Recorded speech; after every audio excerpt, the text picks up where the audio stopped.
प्रधानमंत्री नरेंद्र मोदी के विपक्ष के ड्रामा न करने वाले बयान पर अखिलेश यादव ने कहा है कि ड्रामा कौन कर रहा है, ये सब जानते हैं। ये जो बीएलओ की जाने जा रही हैं, ये भी ड्रामा है क्या? बेहद महत्वपूर्ण सवाल समाजवादी पार्टी के प्रमुख और पूर्व मुख्यमंत्री अखिलेश यादव की तरफ से उठाया गया है। ये जो बीएलओ की जाने जा रही है, ये भी ड्रामा है क्या? ये बेहद महत्वपूर्ण सवाल उन्होंने प्रधानमंत्री मोदी और मोदी सरकार से पूछा है। एसआईआर वोट काटने के लिए ही है, अखिलेश यादव ने इस बात का भी जिक्र किया है। तमाम बातें हम अखिलेश यादव से जुड़ी हुई आपको बता रहे हैं। चर्चा नहीं तो संसद में, हम संसद को नहीं चलने देंगे, ये बेहद महत्वपूर्ण बात उनकी तरफ से कही गई। एसआईआर पर अगर चर्चा नहीं की तो संसद हम नहीं चलने देंगे। बीएलओ को काम करने में बहुत परेशानी हो रही है। बीएलओ की आवाज उठाते हुए अखिलेश यादव नजर आया।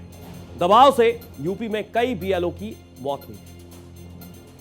जो जानकारी मुझे मिली है, हासिल हुई है, वो जानकारी ये है कि इन्होंने आईटी की कंपनियां बड़ी बड़ी हायर की हैं। उनके माध्यम से इनके पास पूरी वोटर लिस्ट का डिटेल है। इन्होंने जो हायर की हैं कंपनियां, कुछ नोएडा की कंपनियां जो इनके लिए काम कर रही हैं, नोएडा में स्थित जो कंपनियां हैं वो इनके लिए काम कर रही हैं। मोटा फीस लेते हैं, मोटा पैसा लेते हैं, तब वो पॉलिटिकल पार्टी के लिए काम करते हैं। इन्होंने बूथ वाइज आइडेंटिफाई किया है। 2024 में जो बूथ उत्तर प्रदेश में भारतीय जनता पार्टी हारी है, उन बूथों पर विशेष निगरानी, विशेष एसआईआर, वोट काटने के लिए एसआईआर, ये वोट बढ़ाने के लिए एसआईआर नहीं है। और फिर बीजेपी ने जानबूझ करके वो तिथि तय की है जिस समय सबसे ज्यादा शादियां हैं। तो अखिलेश यादव बार बार इस बात का जिक्र कर रहे हैं कि एसआईआर सिर्फ वोट काटने के लिए ही बनाया गया है। बीएलओ फॉर्म तक नहीं भर पा रही है। बीएलओ की आवाज भी अखिलेश यादव की तरफ से उठाई गई। अब आपको हम ग्राफिक्स के जरिए समझाने की कोशिश करते हैं कि एसआईआर में कितना काम पूरा है। इसे आप आंकड़ों के जरिए समझने की कोशिश करेंगे तो बेहतर होगा। फॉर्म डिजिटलाइज हुए हैं, राज्य अलग अलग हैं, राज्यवार आप इसे समझिए। पश्चिम बंगाल में 91.77% अभी तक काम फॉर्म डिजिटलाइज हो चुके हैं।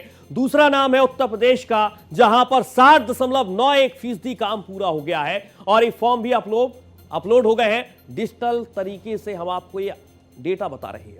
मध्य प्रदेश, देश का दिल मध्य प्रदेश, जहां पर 89.90% काम हुआ पूरा और इसका फॉर्म भी डिजिटलाइज्ड अपलोड हो गया है। इसके अलावा गुजरात की हम आपको बताते हैं कि यहां पर एसआईआर को लेकर तमाम तरीके के सवाल उठ रहे हैं, लेकिन 85.02% काम पूरा हो गया है एसआईआर का। और इसीलिए तमाम अलग अलग दल सवाल भी उठा रहे हैं कि इतने जल्दी काम कैसे हो रहा है। इसमें भी कहीं ना कहीं कुछ ना कुछ घपला किया जा रहा है। राजस्थान का नाम सामने आ रहा है, 92.26% यहां पर काम पूरा हो गया। अब आपको हम बताते हैं कि 7 दिन एसआईआर का प्रोसेस बढ़ गया है, यानी कि 7 दिन और प्रक्रिया चलेगी। वेरिफिकेशन 4 नवंबर से 4 दिसंबर तक, नई तारीख 11 दिसंबर तय कर दी गई है। और इसके अलावा ड्राफ्ट लिस्ट के लिए 9 दिसंबर पुरानी तारीख थी, लेकिन अब नई तारीख 16 दिसंबर यहां पर जो 7 दिन एसआईआर का प्रोसेस यानी कि प्रक्रिया बढ़ाई गई है, वो हम आपको बता रहे हैं। सुधार और शिकायत 9 दिसंबर से 8 जनवरी तक, लेकिन अभी तारीख 16 दिसंबर से 15 जनवरी तक ये प्रोसेस बढ़ गया है, यानी कि लोगों के लिए अब आसान है।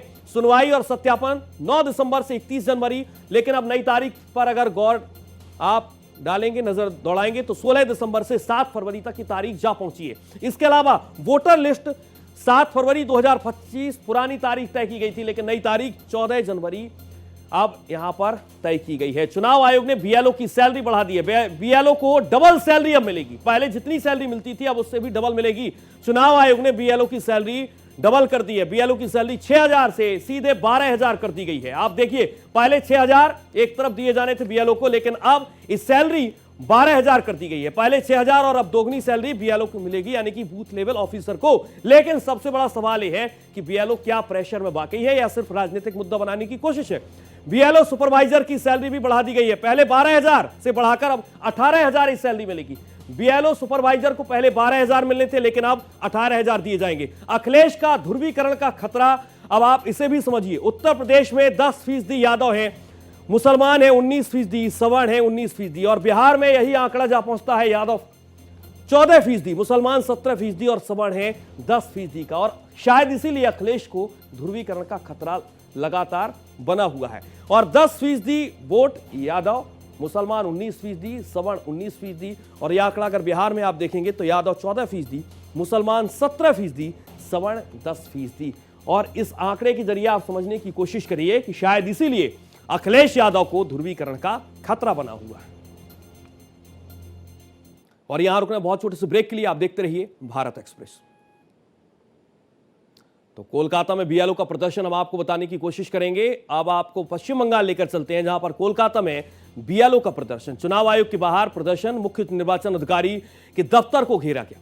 बीएलओ ने दफ्तर का घेराव किया, दफ्तर में घुसने की कोशिश, बीएलओ पुलिस अधिकारियों में झड़प, चुनाव आयोग के खिलाफ नारेबाजी, ये तमाम अलग अलग तरीके से पश्चिम बंगाल को हम आपको समझाने की कोशिश कर रहे हैं। कोलकाता में बीएलओ यानी कि बूथ लेवल ऑफिसर अब प्रदर्शन कर रहे हैं। चुनाव आयोग के बाहर जमकर हंगामा किया जा रहा है। मुख्य निर्वाचन अधिकारी के दफ्तर का घेराव किया गया, बीएलओ ने दफ्तर का घेराव किया है। उनका यह मानना है कि चुनाव आयोग के खिलाफ यहां पर नारेबाजी भी की गई। उनका यह मानना है कि यहां पर बर्डन हमारे पास ज्यादा है काम को लेकर।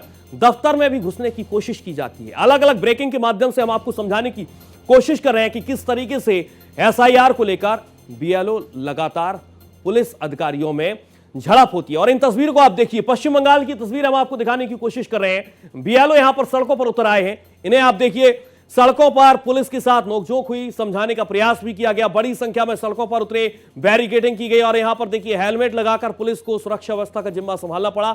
बड़ी संख्या इनकी बीएलओ की है और बीएलओ का यह मानना है कि उन पर काम का बोझ ज्यादा दिया जा रहा है और इसीलिए वो काम से नहीं डर रहे हैं, लेकिन उन पर प्रेशर बहुत ज्यादा है। इन तस्वीरों को आप देखिए और इन तस्वीरों से आप अंदाजा लगा सकते हैं कि किस तरीके से यहां पर लगातार प्रदर्शन कर रहे हैं और उन्हें समझाने की कोशिश भी की जा रही है। आरोप बड़ा चढ़ाकर लगाया गया। लिस्ट रिवीजन के दौरान का भी नाम सामने आया। एसआईआर पर चुनाव आयोग का सुप्रीम कोर्ट में जवाब हम आपको बता रहे हैं। आरोप बढ़ा चढ़ाकर लगाया गया। इसके अलावा इस बात का भी जिक्र किया जा रहा है कि लिस्ट रिवीजन के दौरान फर्जी वोट कटे हैं, सियासी हित साधने के लिए झूठे इल्जाम हैं, सही वोटर लिस्ट के लिए एसआईआर जरूरी है, संवैधानिक प्रक्रिया के तहत एसआईआर, बढ़ा चढ़ाकर पेश आरोप किए गए। एसआईआर पर चुनाव आयोग का सुप्रीम कोर्ट में जवाब, सुप्रीम कोर्ट में बाकायदा जवाब दिया है चुनाव आयोग ने। बढ़ा चढ़ाकर पेश किए गए आरोप बढ़ा चढ़ाकर पेश किए गए। लिस्ट रिवीजन का भी नाम सामने आया। लिस्ट रिवीजन के दौरान फर्जी वोट कटे।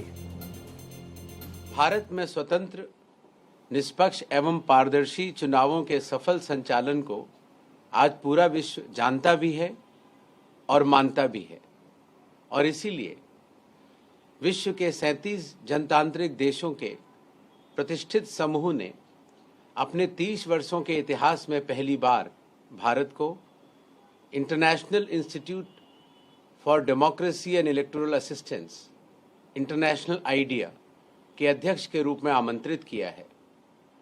यह भारत के सभी नागरिकों और सभी चुनाव कर्मियों के लिए अत्यंत गौरव का क्षण है।